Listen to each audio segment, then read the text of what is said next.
the truth is that when you do things you love, you do it faster, you do it better than anybody else. And it wasn't until I stopped and asked myself one day, if I could do the things I really enjoy in my business, what would they look like? And I realized they were all of the things that came really easily to me. Well, hey there, and welcome back to the Direct Selling Accelerator podcast. I'm your host, Sam Hind, and in this Power Podcast episode, I want to share with you a little bit of a personal journey of some of the things that I have sacrificed in business that I wish I never had.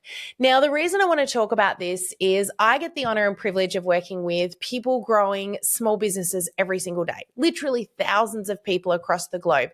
And I get to see a lot of people doing incredible things and then many people making lots of the same mistakes. And if I can save just one person today from making just one of the many mistakes that I've made along the way that have nearly broken me in business, then I consider that today's podcast is a job well done. So I would like to share with you 3 key things that if I could turn back time and do just a little bit differently, sacrifices that I made that I wish I hadn't, and decisions that I'd made a little bit differently earlier on that would have helped me not only be more successful, but be happier, then let's dive on in and let's talk through these things right now.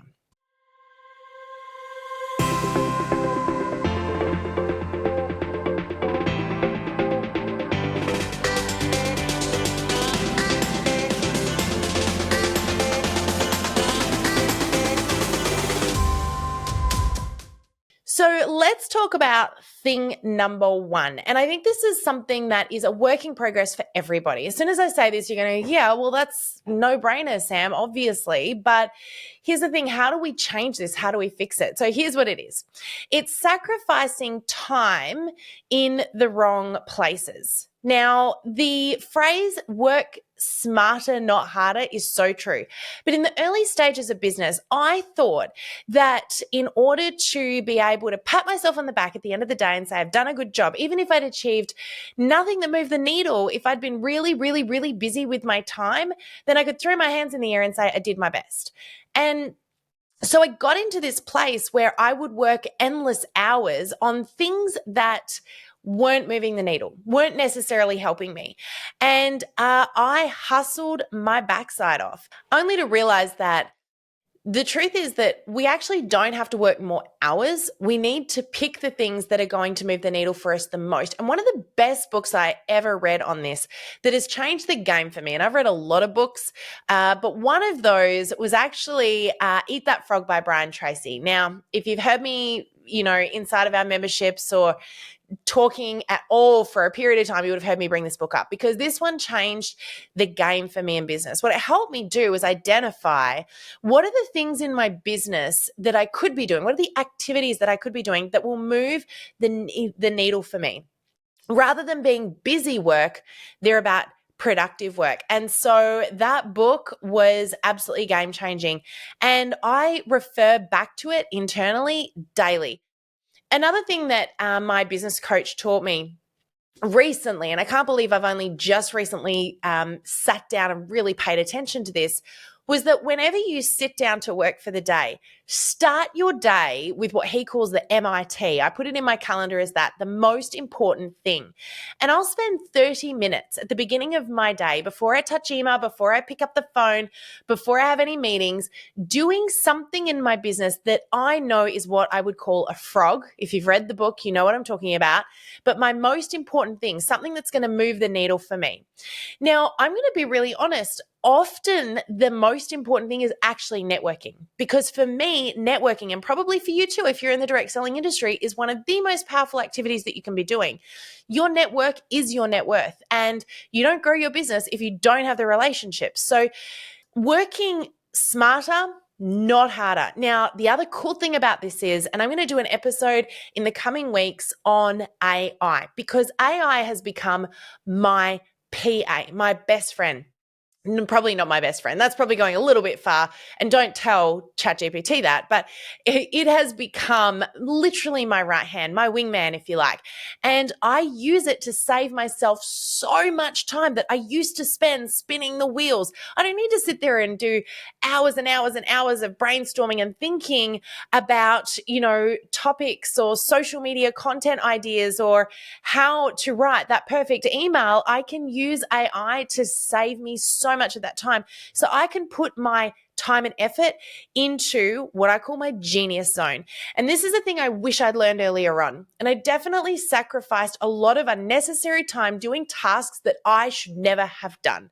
For example, I don't believe that you shouldn't know your numbers and get really great at accounting, because I think you need to be able to keep an accountant in check as well. I think they need to be able to talk to you and you need to understand what they're saying, but you also need to know, if you've got the right person for your business as well. And if you just hand all of that stuff over and you don't understand it, you might not be getting the results that you want. The flip side to that is I don't actually need to do that work myself. And I used to have this idea in my head, and I still catch myself out with this, I'm sure you do too, where particularly if you're a woman, you think it's just easier if I do it all myself. It's just easier, it's quicker if I do it all myself. But here's the thing, it's not. It's not, because not everything is something you're skilled at. In fact, there are probably a small few things that would sit within what I would call your genius zone. They're the things that you are great at, the things you're put on this earth to do, that you are just better at than most people. And then there are the things that most people potentially are better at than you. And so for me, one of those things is my books, my accounting, payroll, all of that stuff. I need to understand it, but that's different from needing to do it. And so it took a really long time before I was able to delegate that stuff over. I learned a really great lesson from a really incredible woman who's been on this podcast a few times now, Celine Egan. And she used to say to me, Sam, it's do, delegate, dump. It's the 3 Ds. Which one are you going to pick? And the thing is that most of the tasks we do in our business actually fall in the delegate and dump pile, and yet we're still doing them. So now when I sit down and I look at my day, I ask myself, what do I need to do? And the things that I need to do should be things that fall within my genius zone, the things that I do better than most people. But then the rest probably falls in the delegate and dump piles. And that's going to save me time. It's going to make me much better at what I do. It's going to help me to run a better business. So definitely stopping sacrificing time working on tasks that I shouldn't be doing that are not helping me. So that's the first thing. The second thing that I definitely would change if I could, I go back and I would have a little word to my past self, and this would be a very stern word, and I would coach myself out of ever making this decision, and that is saying yes to the wrong clients. Now, this for me would have saved me so many years, so much heartache, so much hustling that was completely unnecessary. But I'm embarrassed to say that for the first 3 years in my business, I said yes to any client that was willing to pay me money, regardless of whether I liked what they did, agreed with what they did, felt aligned with what they did, knew and understood what they did. And I ended up working, I kid you not, with people from all over the globe that did all sorts of different things. And I stretched myself so thin working for so many of the wrong people. I just wanted to throw the towel in. I had had enough. And it wasn't until my business coach and Greg sat me down together, because at this stage, Greg wasn't working in the business. He could see I was miserable. I was working endless hours trying to please people and trying to learn things that I was never supposed to be good at. I was never supposed to learn people. I was never supposed to please. And if right now you are trying to please people, customers, team that you were never put here to work with in the first place, I ask you the question, because I had to ask myself this question: who's missing out? Who is paying for that? And the answer is your perfect people, your ideal customers, your target customers, the people that are waiting for you, your perfect people that you click with, that you get along with, that want to shout about you from the rooftops, that are pleased with what you do. They're the people suffering, not getting your time because you're over here trying to please people you were never supposed to please. So Greg and my coach sat me down and they just said, enough's enough, back to the drawing board. We need to start this from scratch. And if money were not an issue, because I had to take that away for me to be able to see this the way I needed to see it, because we can get caught up in this, particularly when we're starting out in business and we're thinking, I want to financially get ahead or I want to pay myself a wage. At that point, I still couldn't even afford to pay myself a wage yet. And I was working so hard. And the thing is, we can be chasing the next dollar to try and get ahead. And actually, that chase is what's costing us from getting ahead. So, what ended up happening was they sat me down and they said, Sam, if money didn't matter, if you had the money that you needed and you could work with one particular type of person in your business, you picked one industry, one type of person, one dream customer, what would that be? And instantly I knew the answer to that. And that's where I am now. It was direct selling. So we decided to pivot the business. Greg came in and we worked together. We rebuilt the whole thing from the ground up. But here is where the pain point came in. It took me a year to fire my clients. I had to systematically go through, and each and every one of them was like throwing money at the wind because, as you fire a client or fire a customer, you're also taking a huge leap of faith that you're going to find that money somewhere else. Some of these people were paying me quite a significant sum of money to do work I hated doing that I don't even think I was that good at because it really didn't fit within my genius zone and I was just ticking boxes. So in the end, it was a really painful time I had to go through, but I still remember the day I fired the very last one. I'm still close friends with all of them, by the way. So this wasn't a negative in that way, but it was just a really painful process to go through. It took a lot of time. And honestly, I think it wasted years of time in my business that I could have been getting ahead, building my vision and my mission and my legacy and all of those things that I'm having so much fun doing now. I'm a little bit sad that I lost that time back then because I just kept saying yes. And sometimes the most powerful word you can say is no. Now, I actually take great delight when the wrong person comes to me and says, hey, can you speak at our event or can you teach our people? I take great delight in saying no when it is not someone that falls within my dream customer profile, because I know in my heart of hearts, and I'll say this to them, look, I could do the work for you. I could help you. I could support you. But at the end of the day, I'm not who you want. And there's someone else out there that can serve you better than I can.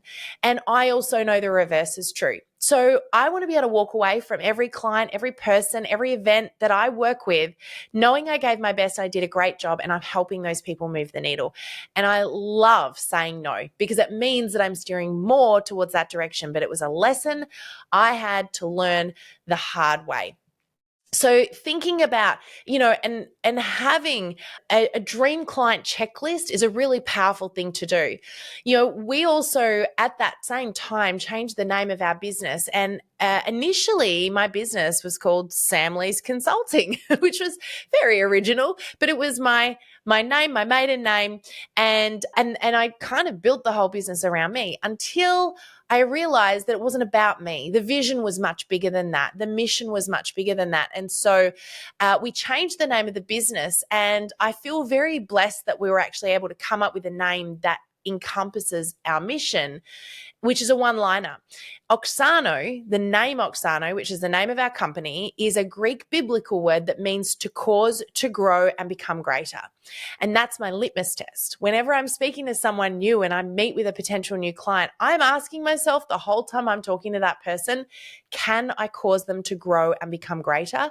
And can they cause me to grow and become greater?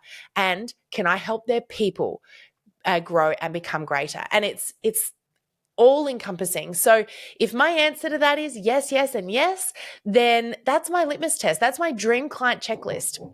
So what's yours? What is it about your dream client that makes them your dream client? What do you help them with? Who are you serving? What does that niche look like for you? And get really specific. Not only will it bring you more joy, but it's also going to help you in your marketing exercises to do oodles better as well. Because remember that all of the social media platforms know almost everything there is to know about each and every one of its users. And so if you do too, and you know what content to provide it in order to get those results, you're going to see a much greater success down the track. Okay, so let's now come to probably one of the biggest reflections as I was thinking about this and planning this podcast episode that has impacted me the most. And it's probably the thing whenever I sit down with someone who's starting out in business, and I've spoken to, mentored, and coached a lot of people in the last few years in this space. The very first thing I will say to them is your business should work in with your life, not the other way around. Now, I am a natural hustler, all right? It just is, it goes with the grain. It's what I do. I've got no problems with getting in there and working my absolute backside off to be successful. But the thing is, that with that comes sometimes great sacrifice that you don't realize you're making on behalf of others. And early on in my business, I thought my family should just be grateful that I'm working really hard because I'm working hard for them. And that is a generational thing, by the way. That came from my parents. I watched my parents do that. I have no doubt that their parents did that. And so it's something that I grew up observing, this attitude that, well, I can't be home to pick you up from school because I'm out earning money to put food on the table for you and send you to that school and give you that holiday. And I grew up with this attitude that I needed to be that for my kids as well. But I only recently learned, and I'm a little embarrassed by this, but I'm also very saddened by this, that I learned just too little too late that my kids don't care about the big extravagant actions. And I did a podcast episode recently on this. But they don't care about those big actions that I take. They care about the little things like the lunches that I pack for them for school and the little note I put in their lunchbox, or, the picking them up from school and going for a walk at the end of the day and just chatting with them about their day. They care about that more than the big elaborate holiday I might take them on once every 1 or 2 years that they should feel super grateful for, or the roast dinner I put on the table when they would have been perfectly happy with some basic spaghetti and my time. So there's a couple of things in this because first of all, I think there's a harmony here. I hate the word balance because I think balance is something that we're constantly striving for and beating ourselves up for not having, and it's not even possible. You can't balance every area of life at any given time. But there is a harmony, there's an ebb and a flow. And there are times to work crazy hard. And then there are times to be with your family. And one of the things that Greg and I have learned to get better at, and I say better because we're always working on this, we're never going to be great at this because I think it's, in different stages of life, this changes. But we're always looking at that ebb and flow. If we have a really busy period with the business, then we need to also be planning that counteractive time in our business as well, where we can have that family time and really dial it down. Likewise, if you are, being not present with the family for a period of time, or you're not paying attention to your health, or you're overworking and you're stressed out. Yeah, there are times like in the lead up to speaking at a big event, I will always go through a very highly anxious period because I put a lot of pressure on myself to do a great job. And I never want to take that away. I always want to do my best. But because I know it's something that I can control it to a degree, but a lot of it is a natural response to me wanting to do really well. And, a good friend of mine once said, the day that you aren't nervous and you aren't stressed and you aren't anxious before you get on that stage is the day you need to stop doing it, because it's when you stop caring. So it is important to feel those feelings. But it also means that in order for me to also look after my health and be the best I can be for my family and my team and my members and you, I also need to have something on the other side of that helps me recuperate myself as well. So there is that harmony, that ebb and flow that needs to happen. What I did do for many years was completely ignore my health. I ignored my family. I ignored my intuition. That was another really big one. All of these things were things that I put to the sidelines and I said, I can get back to them. I will deal with those later. And the problem is that you can earn more money, but you cannot get time back. And that's lost time to me. So a few things that I do now a little bit differently. And I feel like this is an everyday learning right now. I'm always coming up with new ways to grow into this space. But one of the things I talk about a lot inside of our trainings is the wheel of life. And the wheel of life, there's lots of different versions of this. The version I like to go off is the wheel that has 10 areas of life that we need to be aware of and thinking about and having in that ebb and flow and that harmony at all times. And the reason I bring this up is because I thought that, I could keep saying to myself, when the business gets here or when I earn this particular income, then I can hire that personal trainer. Then I can go on that holiday. Then I can work less hours in my day and pick my kids up from school. And I had this always this, then that. And that mentality was always hinging on business and finance. And it often is for people because they're those catalysts where you think, I'll be happier and healthier and life will be easier when I've got more money and the business is doing well. Well, I also watched my parents do this and I didn't see it be successful for either of them either. At the end of the day, all of these things need to be in a harmony. We have to have an awareness around all of them because they're all connected.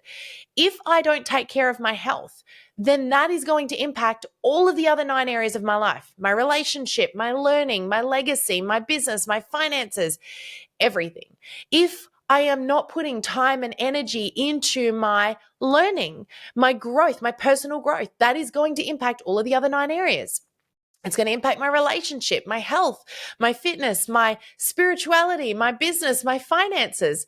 Likewise, if I don't put time into my relationship with Greg, that is going to impact all of the other 9 areas. So one of the big, aha moments for me was I actually need to pay attention to all 10 areas. I can't ignore one until one does better because, number one, I'm strangling that area. If I say, when my business gets here or when I get that promotion or when I earn that income, then I'm going to hire a personal trainer or join a gym or go on the holiday or take more time off to be with my kids.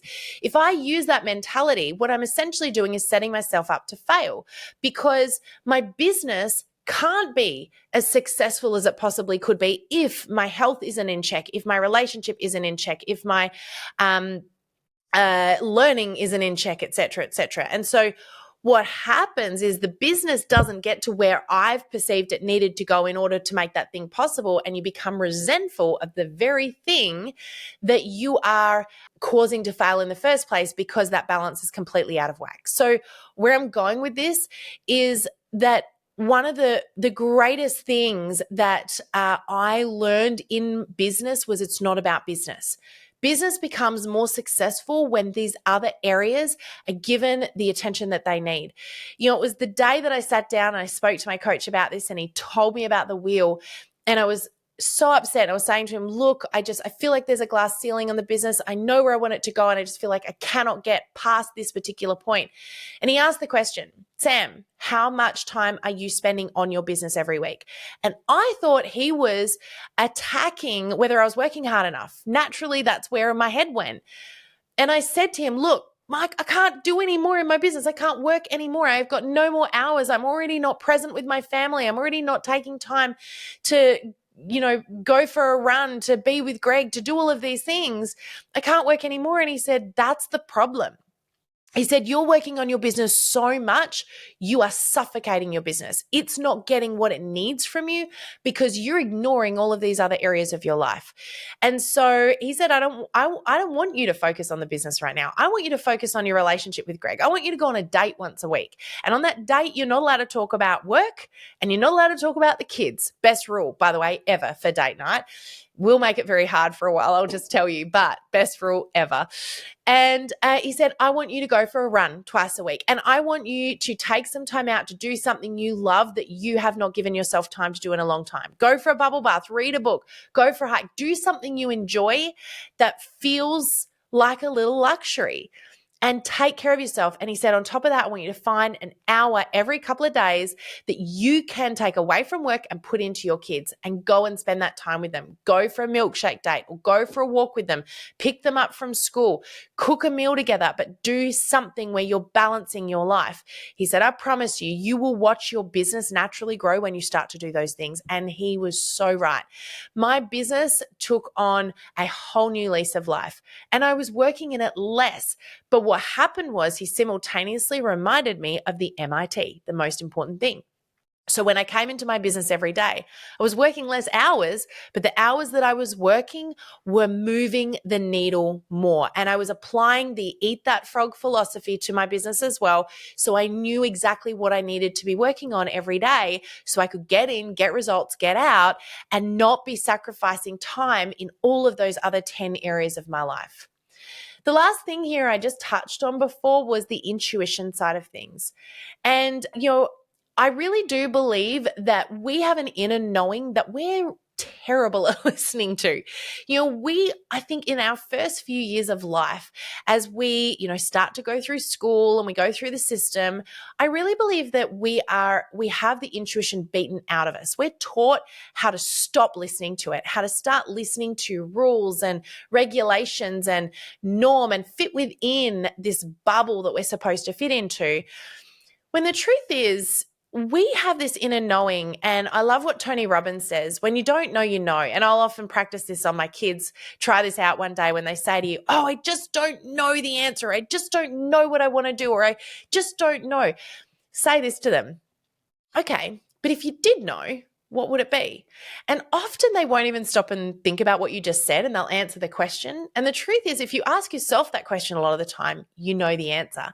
When you don't know, you know. And I think our intuition is something that we need to apply a lot more when it comes to not just our business, but all areas of life, to our parenting, to our relationships, to our health. Oh my goodness, I could do a whole podcast just on that, where I think we are so switched off to our own inner knowing that we will listen to a medical expert that knows nothing about our body. And I've got nothing against medical experts, but we're all snowflakes, right?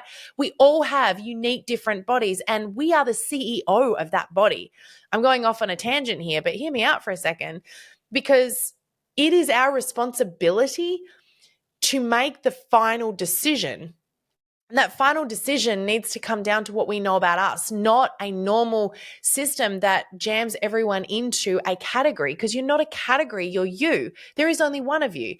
So I really believe that our intuition needs to come in a lot more. And, if you're religious or spiritual, I shouldn't say religious because it's not the way I would go, but spiritual. If you're spiritual like I am and, you for me, I listen to God, and my intuition is my inner knowing. It is God speaking to me.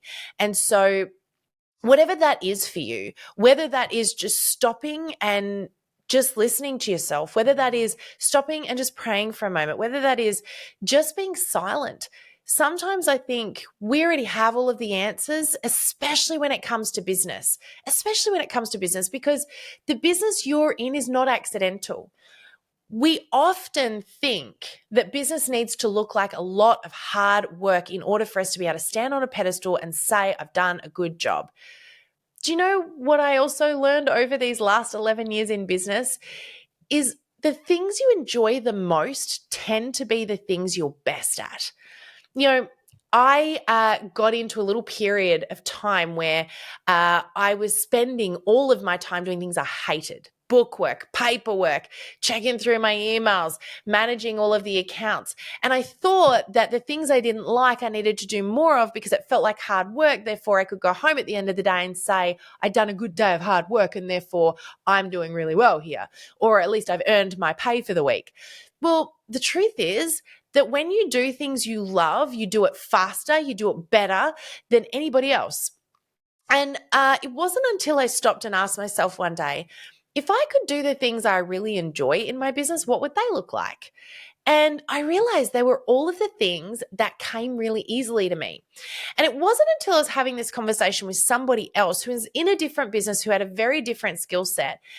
And they were telling me, I was asking them and they were asking me the same question. What do you love doing? Like if you could do a particular task all day, every day in your business, what would those say top 3 tasks be? The tasks that I gave, that person turned around and went, oh my gosh, I'm so bad at doing those things. I hate doing those things. If I never had to do those things again in my business, I would be so happy.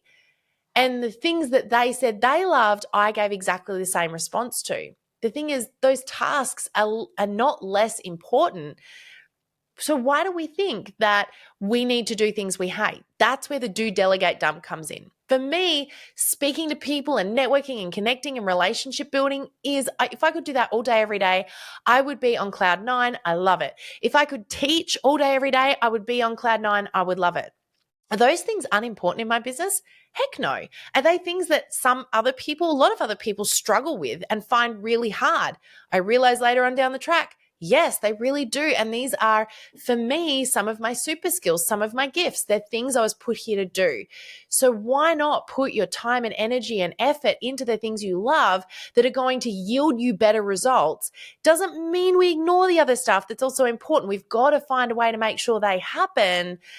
But what if suddenly it wasn't about doing stuff you disliked just to feel like you've worked a good, hard day and you've earned the paycheck at the end of it?